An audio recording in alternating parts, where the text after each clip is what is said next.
1500 سالہ جشن عید میلاد النبی صلی اللہ علیہ وسلم۔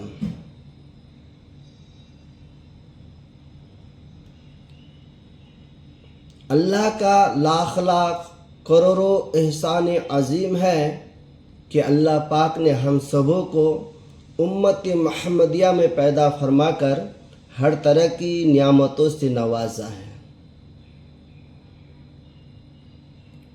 اور ہمیں کیا کرنا چاہیے عید میلاد النبی کے موقع پر؟ عید میلاد النبی صلی اللہ علیہ وسلم جو اب تک کوئی منائے نہیں وہ خود منا لے، اپنی قسمت کو جگا لے، اپنے نصیبہ کو چمکا لے، اپنی تقدیر کو بلند کر لے، ورنہ دربدر ٹھوکریں کھاتے رہو گے۔ اپنے گھر میں لائٹ لگوائیے، کمکمے لگوائیے، جھنڈے لگائیے، یہ سب کام خود کرے یا کروائے۔ اور خاص طور پر کیا کرنا چاہیے؟ یتیموں کو، غریبوں کو، فقیروں کو، مسکینوں کو ہمارے نبی کے نام پر دیا کیجیے۔ میلاد منانے سے کیا فائدہ ہے؟ پورے سال بھر امن میں رہے گا، پورے سال بھر ہرا بھرا رہے گا، پورے سال بھر گھر میں خیر و برکت ہوگی۔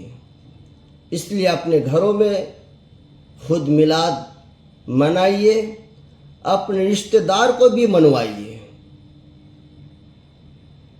اور کثرت سے درود پاک پڑھا کیجیے، اور خود اس ویڈیو کو آگے شیئر کیجیے۔ درود پاک کی فضیلت کیا ہے سنیے، خود بھی پڑھے، اپنے بچوں کو بھی پڑھوائیے، اپنے فیملی کو، اپنے تمام ممبر کو بھی بولیے پڑھنے کے لیے۔ اللہ کے آخری نبی صلی اللہ علیہ وسلم کا فرمان عالی شان ہے، لا تجعلوا بیوتکم قبورا ولا تجعلوا قبری عیدا۔ اپنے گھروں کو قبرستان مت بناؤ، اپنے گھروں کو قبرستان مت بناؤ، اور نہ ہی میری قبر کو عید بناؤ۔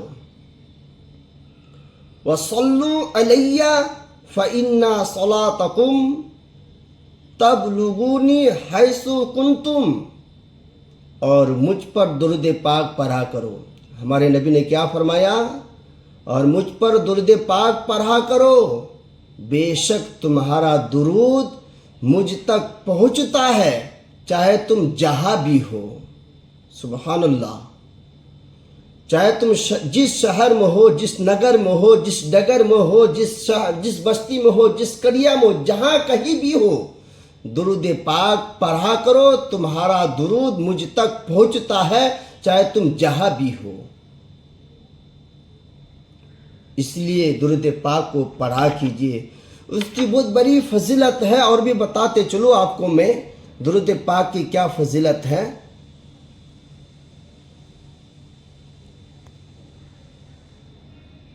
چاہے کوئی آسان سے آسان درود پاک پڑھوا کیجیے، پڑھائیے، بہت بڑی فضیلت ہے۔ اسلام کے پہلے خلیفہ اول حضرت ابوبکر صدیق رضی اللہ تعالی عنہ فرماتے ہیں، حضور اکرم نور مجسم صلی اللہ علیہ وسلم پر درود پڑھنا پانی سے آگ کو بجھانے سے بھی زیادہ تیزی سے گناہوں کو مٹانے والا ہے۔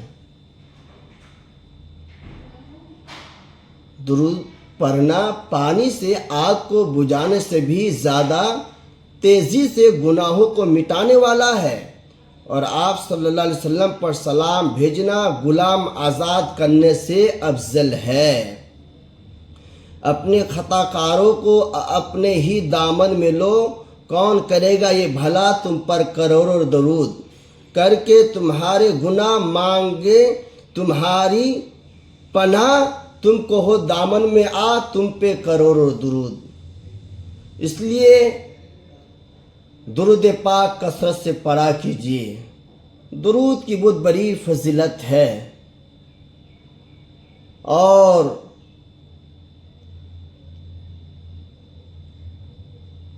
درود پاک کی فضیلت اور سماعت فرما لے۔ معجم کبیر کی روایت ہے، اللہ پاک کے پیارے اور آخری نبی رسول ہاشمی صلی اللہ علیہ وسلم نے فرمایا، تم جہاں بھی ہو مجھ پر درود پڑھو کہ تمہارا درود مجھ تک پہنچتا ہے۔ ایک حدیث پاک میں ہے، بے شک تمہارے نام ماں پہچان مجھ پر پیش کیے جاتے ہیں، لہذا مجھ پر احسن یعنی بہترین الفاظ میں درود پڑھو۔ ہم غریبوں کے آقا پہ بے حد درود، ہم فقیروں کے ثروت پہ لاکھوں سلام۔ ہم غریبوں کو کوئی منہ لگانے کو تیار نہیں تھا، ہم غریبوں کو کوئی منہ لگانے کو تیار نہیں تھا، لیکن غریبوں کے ماوا و ملجا محبوب خدا صلی اللہ علیہ وسلم نے ہمیں اپنی غلامی میں قبول فرما کر بادشاہوں سے بھی آگے کر دیا۔ آپ پر بے حد و بے حساب درود ہو۔ ہم محتاج لوگوں کی تو ساری دولت اور پونجی ہمارے آقا صلی اللہ علیہ وسلم کی ذات ہے، آپ پر لاکھوں سلام۔ اور آگے سماعت کیجئے، کسی بزرگ نے ایک شخص کو انتقال کے بعد خواب میں دیکھ کر پوچھا، ما فعل اللہ بکا، یعنی اللہ پاک نے آپ کے ساتھ کیا معاملہ فرمایا؟ کیا کہا؟ فرمایا اللہ پاک نے مجھے بخش دیا۔ پوچھا کس سبب سے؟ فرمایا میں ایک محدث صاحب یعنی حدیث شریف کا علم جاننے والے کے یہاں حدیث پاک لکھا کرتا تھا، انہوں نے نور کے پیکر تمام نبیوں کے سرور صلی اللہ علیہ وسلم پر درود پاک پڑھا تو میں نے بلند آواز سے درود پاک پڑھا، نیز حاضرین نے سنا تو انہوں نے بھی درود پاک پڑھا، اللہ پاک نے اس کی برکت سے ہم سب کو بخش دیا۔ سبحان اللہ۔ اعمال نہ دیکھے یہ دیکھا، محبوب کے کوچے کا ہے گدا، مولا نے مجھے یوں بخش دیا، سبحان اللہ سبحان اللہ۔ حضرات گرامی، اس لیے درود پاک خود پڑھے، اپنے بچوں کو بھی کہے، اپنے گھر کے تمام ممبر کو بولے کہ آپ درود پاک پڑھا کیجئے۔ آخری بات سن لیجئے، درود پاک کی کیا فضیلت ہے۔ درود شریف کی فضیلت بہت ہے۔ سلطان دو جہاں رحمت عالم صلی اللہ علیہ وسلم کا فرمان ہے، جو مجھ پر جمعہ کے دن اور رات میں 100 مرتبہ، کتنے مرتبہ؟ 100 مرتبہ درود پاک پڑھے، اللہ پاک اس کی 100 حاجتیں پوری فرمائے گا۔ سبحان اللہ۔ کتنی حاجتیں؟ 100 حاجتیں پوری فرمائے گا، 70 آخرت کی اور 30 دنیا کی۔ اللہ پاک ایک فرشتہ مقرر فرما دے گا جو اس درود پاک کو میری قبر میں یوں پہنچائے گا جیسے تمہیں تحائف پیش کیے جاتی ہے۔ بلا شبہ میرا علم میرے وصال کے بعد ویسا ہی ہوگا جیسا میرے حیات میں ہے۔ ان پر درود جن کو کسے بے کسا کہے، ان پر سلام جن کو خبر بے خبر کی ہے۔ لہذا درود پاک کثرت سے پڑھا کیجیے۔